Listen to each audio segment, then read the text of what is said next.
오늘같이 은혜 받으실 하나님의 말씀은 로마서 14장 17절부터 18절에 있는 말씀, 찾으셨으면 한 목소리로 읽도록 하겠습니다. 하나님의 왕국은 먹는 것과 마시는 것이 아니요 오직 성령님 안에서 의와 화평과 기쁨이니라. 이것들 안에서 그리스도를 섬기는 자는 하나님께서 받아주시며 사람들에게 인정을 받느니라. 아멘. 기도하겠습니다.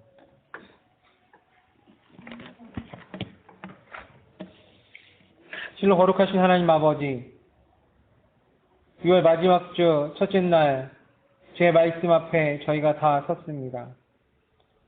성령님께서 저희와 함께하여 주시어서 하나님의 말씀을 올바로 들을 수 있는 귀와 깨달을 수 있는 마음밭을 주시고, 또 저희의 지각의 눈을 여셔서 아버지께서 각 사람에게 오늘 이 시간에 주시고자 하는 말씀을 받을 수 있도록 인도하여 주옵소서.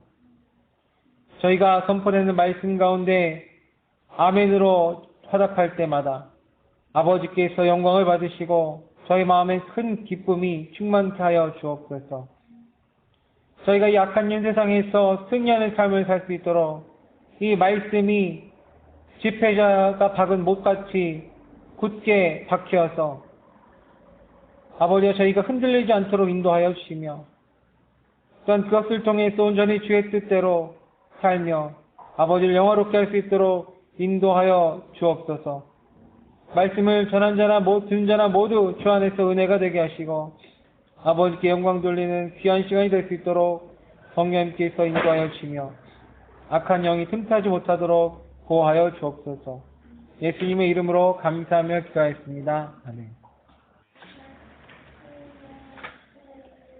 구원받은 그리스도인들 중에서 거듭남이 무엇인지 정확하게 설명할 수 있는 사람은 의외로 적습니다. 또 구원받은 그리스도인들 중에서 거듭나면 하나님의 왕국을 볼 수 있고 들어갈 수 있다고 증거되어 있는데, 하나님의 왕국에 대해 물어보면 제대로 답변하는 사람이 아주 적습니다. 또 구원받은 그리스도인들 중에서 천국과 하나님의 왕국을 구분하는 사람은 아주 소수입니다. 하나님의 왕국은 무엇입니까? 바로 우리 마음 안에 이루어지는 왕국을 이야기합니다. 하나님의 영적인 통치를 이야기합니다. 그러나 바울 당시의 유대인들은 하나님의 왕국을 천국, 즉 하늘의 왕국, 메시아가 실제적으로 이 땅에서 모든 민족을 다스리는 정치적인 왕국으로 생각했기에 먹고 마시는 것으로 착각했습니다. 어쩌면 유대인들의 이러한 사고방식이 오늘날 우리 기독교계에 만연해 있어서 물질주의와 성공주의와 기복신앙으로 점철되어 있는 것이 아닌가 생각해 봅니다. 그러나 성경은 분명히 말씀하시기를 모든 구원받은 성도들, 신자는 바로 하나님의 왕국의 백성에 속해 있다라고 말씀하고 있습니다.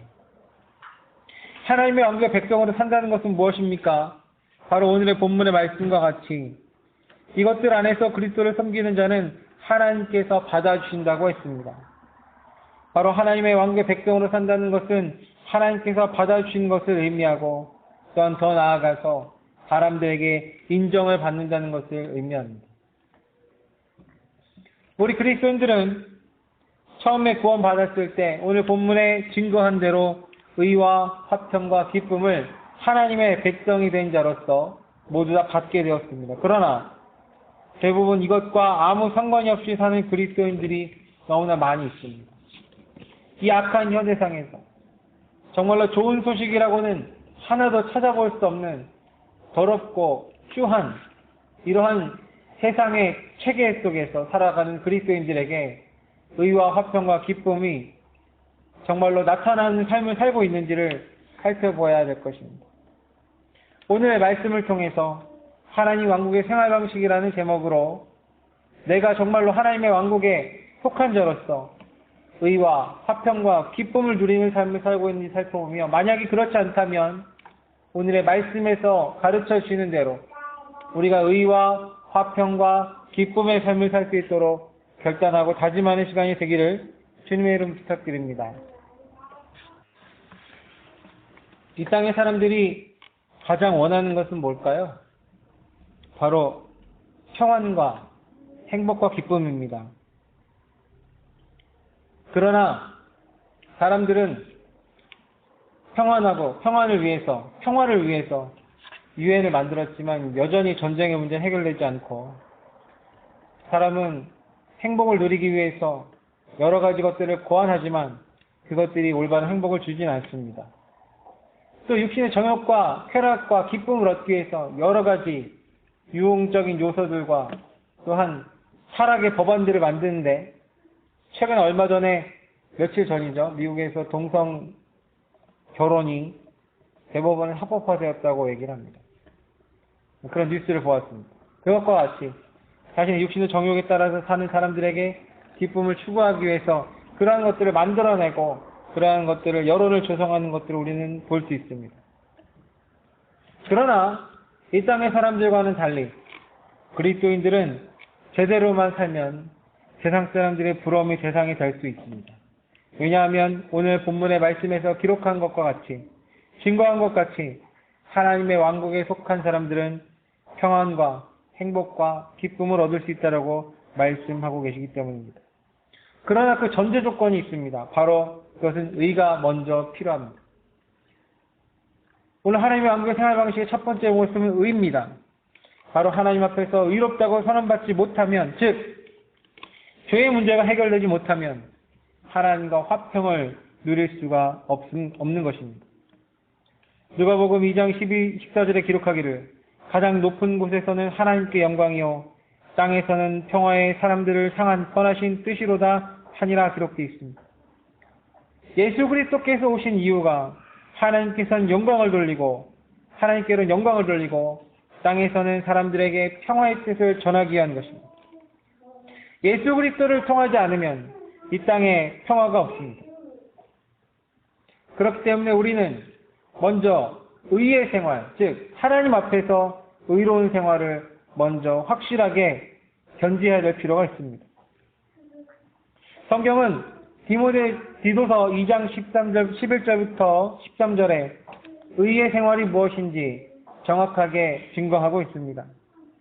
11절에 기록하기를 구원을 가져다 주시는 하나님의 은혜가 모든 사람들에게 나타나 우리를 가르치시되 경건치 아니한 것과 세상에 속한 정욕들을 우리가 거부하고 이 현 세상에서 맑은 정신을 가지고 의롭게 하나님의 뜻대로 살며 저 복된 소망과 위대하신 하나님 곧 우리의 구원자 예수 그리스도의 영광스러운 나타나심을 기다리게 하셨느니라. 이 11절, 12절, 13절에 그리스도인의 과거, 현재, 미래의 의로운 생활이 나타나 있습니다. 11절에 하나님의 은혜가 모든 사람들에게 나타났다고 기록되어 있습니다. 이것은 바로 구원의 과거적인 모습입니다. 우리는 예수 그리스도의 십자가의 죽음과 그분의 피의 능력을, 죄사함의 능력을 믿음으로 하나님 앞에 의롭다 여겼습니다. 하나님 앞에 우리는 의로워졌습니다.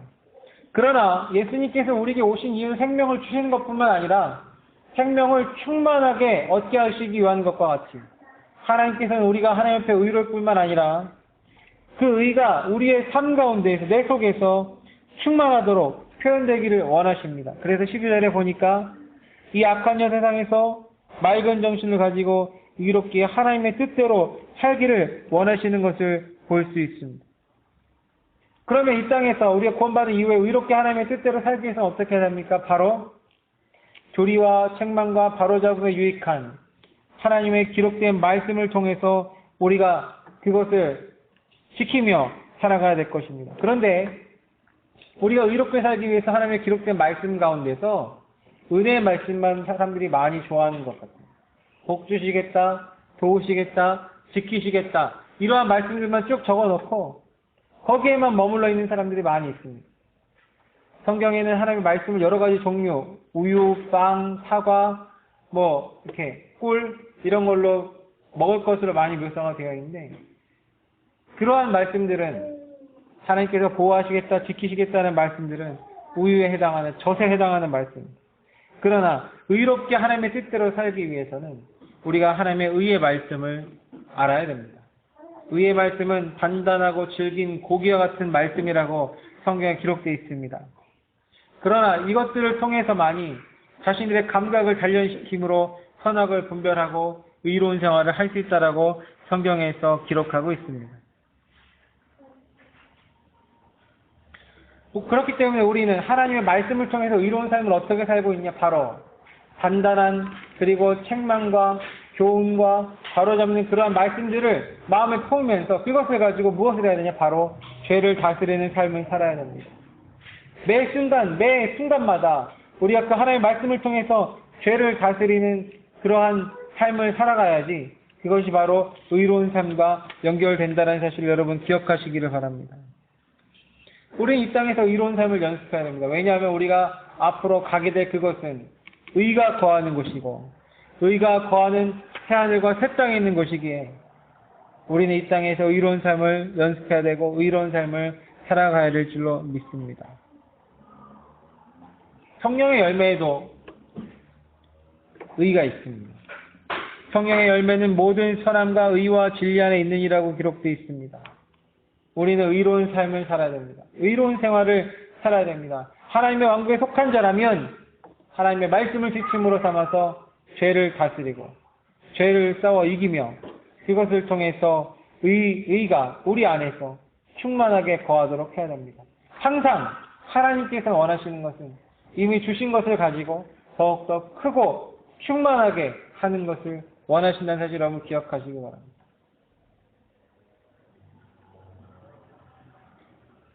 우리의 삶에 내가 살지 않고 나의 삶에 내가 개입하지 않고 그리스도께서 나를 통해서 하나님의 의를 드러내지 못하면 우리의 삶에 화평이 없습니다.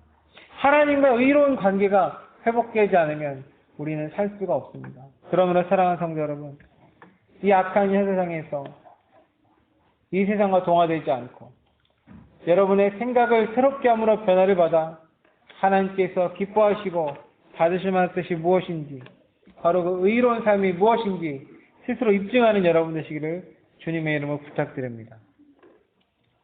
자, 우리는 지금 의로운 생활을 살펴보았습니다.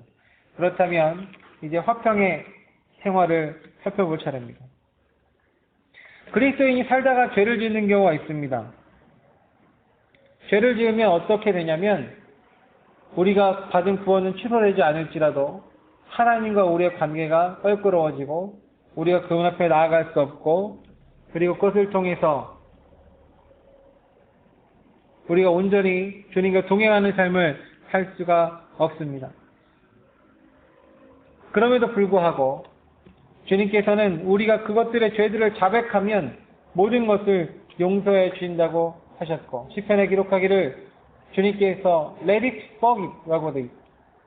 기꺼이 우리를 용서해 주시기로 준비하고 계시다는 것도 기록되어 있습니다. 그렇기 때문에 우리가 성도들이 매일의 삶 가운데에서 죄를 지었을 때에 우리가 죄를 자백함으로 주님 앞에 나와 은혜의 보좌 앞에 나와 기도하고 회개할 때마다 우리가 다시 그 죄의 문제를 해결받음으로 의로운 생활을 지속할 수가 있습니다. 그래서 이 죄에 대한 문제를 통해서 의로운 생활 지속할 수가 있는데 그것뿐만 아니라 우리의 화평의 생활을 저해하는 요소들은 여러 가지 근심거리가 있습니다. 삶의 문제들이 있습니다. 이 삶의 문제들을 우리가 해결하지 않으면 우리 삶에 화평함이 없습니다. 빌립보서 4장 6절부터 7절에 기록하기를 아무것도 염려하지 말고 오직 모든 일에서 기도와 간구로 너희가 요청할 것을 감사와 더불어 하나님께 알리라. 그리하면 모든 이해를 뛰어넘는 하나님의 평강이 그리스도의 예수님을 통해 너희의 마음과 생각을 지키시리라. 하나님의 평강이 우리를 지킨다고 해요. 나의 평강이 있는 것이 아니라 하나님의 평강이 우리를 지키신다고 기록되어 있습니다. 여러분 문제가 생겼을 때 염려합니까? 저는 많은 염려 가운데 빠져 있습니다. 요즘 많은 염려 가운데 빠져 있는데 오늘 이 말씀을 준비하면서 많이 생각을 했습니다. 내가 염려를 잘 다스리고 있는가? 문제가 생겼을 때 나는 잘 기도하고 있는가? 이것이 바로 세상 사람들과 그리스도인의 결정적인 차이입니다. 세상 사람들은 문제가 생겼을 때는 사람을 찾습니다. 책을 찾아요.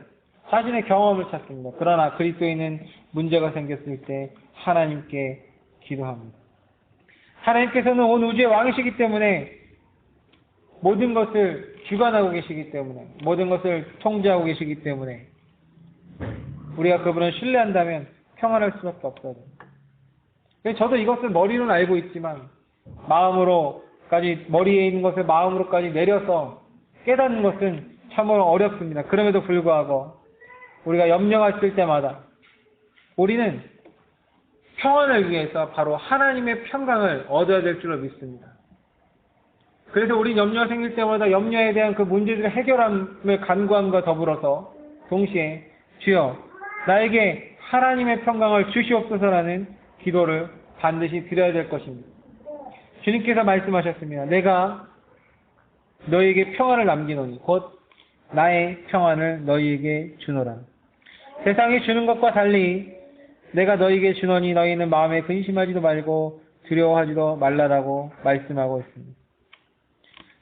우리 예수 그리스도께서는 우리에게 노력해서 근심하지 말고 두려워하지 말라고 말씀하시는 것이 아닙니다.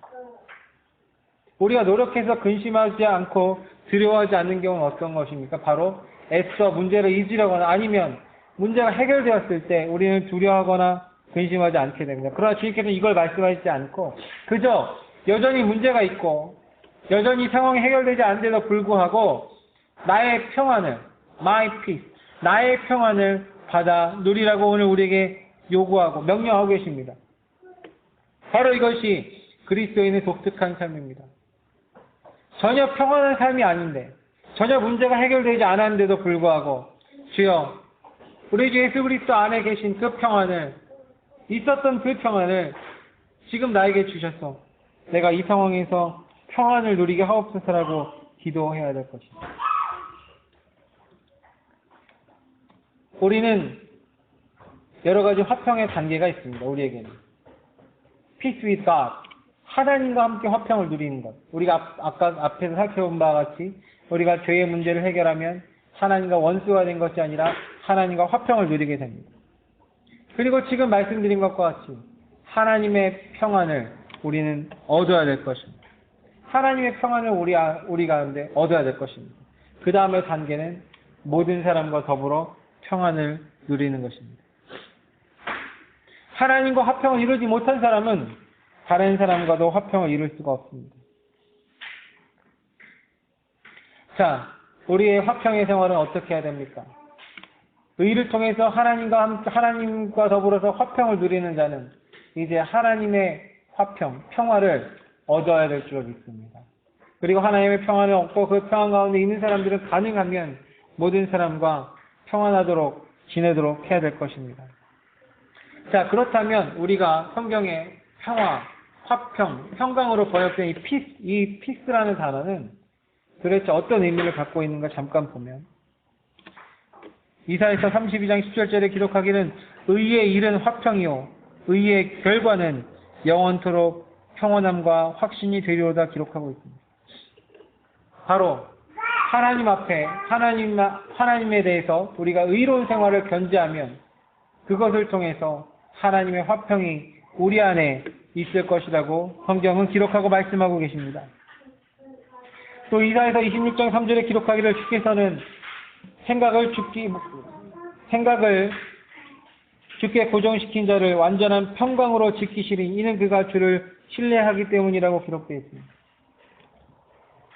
원래 번역을 보면 생각을 고정시킨이 아니라 생각이 머물러 있는 이렇게 해야 직역의 표현이 됩니다. 우리가 하나님에 대한 하나님께 생각을 계속 집중하고 머물러 있으면 하나님에 대한 하나님의 평강이 우리를 지배할 것입니다. 우리는 이로써 화평의 생활을 할 수 있습니다. 사랑하는 성도 여러분, 여러 가지 상황과 염려로 인해서 근심 가운데 있고 화평하지 못하십니까? 그렇다면 여러분 주님께서 원하시는 의의 일을 꾸준히 하며 생각을 주님께 머무름으로 여러분 가운데 하나님의 화평을 늘 누리는 여러분 되시기를 주님으로 부탁드립니다. 우리가 세 번째 기쁨의 생활이 있습니다. 기쁨의 생활. 기쁨은 언젠가 제가 한번 말씀드린 것과 같이 바로 기가 뿜어져 나오는 것을 기쁨이라고 한다고 제가 말씀드린 게 생각이 납니다. 바로 기쁨은 에너지가 넘쳐나는 것입니다. 신난 아이들이 어떻게 합니까? 어디 놀이공원에 가거나 자기가 기대했던 선물을 받을 때 애들이 어떻게 합니까? 팔짝팔짝 뛰죠. 그렇죠? 평소에 시무룩하고 졸리고 기운이 없어도 자기가 원하는 것을 손에 얻은 아이는 갑자기 언제 그랬냐는 듯이 팔짝팔짝 뛰고 소리를 지르고 그렇게 합니다. 그걸 바로 우리는 기뻐한다라고 합니다. 기쁨은 에너지가 넘치는 것입니다. 근데 우리의 삶을 보십시오. 욥이 고백합니다. 여자에게서 태어난 사람은 날수가 적고 괴로움으로 가득하며 이렇게 기록하고 있습니다. 그리고 우리가 살고 있는 이 세상은 이 세상의 신인 마귀가 지배하는 악한 현 세상이고 모순과 부조리와 그러한 것들이 만연한 세상입니다. 이러한 괴롭고 슬픈 인생 가운데 기쁠 수 있는 방법은 한 가지밖에 없습니다. 바로 기쁨의 원천이 되는 분에게 기쁨을 공급받음으로써만 가능하다는 것을 여러분 기억하시기 바랍니다. 우리 주님께서 말씀하시기를 내가 너희에게 이 일들을 말하는 것은 내 기쁨이 너희 안에 머물러 있어 너희 기쁨이 충만하게 하려 함이라고 말씀하고 있습니다. 우리가 앞서 평화를 누리는 방법은 뭐예요? 내 평화를 갖는 게 아니라 하나님의 평화를 얻어서 누리는 거라고 말씀드렸죠. 맞습니다. 그리스도인의 기쁨도 내가 기쁨에 내 안에서 솟아나온 기쁨을 누리는 것이 아니라 예수 그리스도 안에 있는 기쁨을 얻어서 누리는 것이 그리스도의 삶입니다. 우리 그리스도인의 삶은 바울이 고백한 대로 내가 살고 싶은 대로 사는 게 아니에요. 우리 그리스도인의 삶은 다 빌려서 쓰는 삶입니다. 생명도 주님께로부터 얻었어요. 의도 하나님으로부터 얻었어요. 그리고 화평도 평화도 하나님으로부터 얻었어요. 마찬가지로 기쁨도 우리 예수 그리스도로부터 받아 누려야 됩니다. 우리가 하고 싶은 것을 다 한다고 해서 반드시 기쁘지 않습니다. 잠시 한순간은 기쁠지 몰라도 그것이 인해 물리게 됩니다. 전도서를 보면 알 수가 있죠. 그리고 인생 자체가 고단하기 때문에 위로자가 없기 때문에 아무리 억만금을 갖고 있어도 그것을 누리는 사람이 없고 자기 혼자만 그것을 갖고 있다면 그것을 누린다면 그리고 어려운 일이 있을 때에 따뜻한 말 한마디를 받을 그러한 처지가 되지 않는다면 그러한 많은 금전은 소용이 없습니다.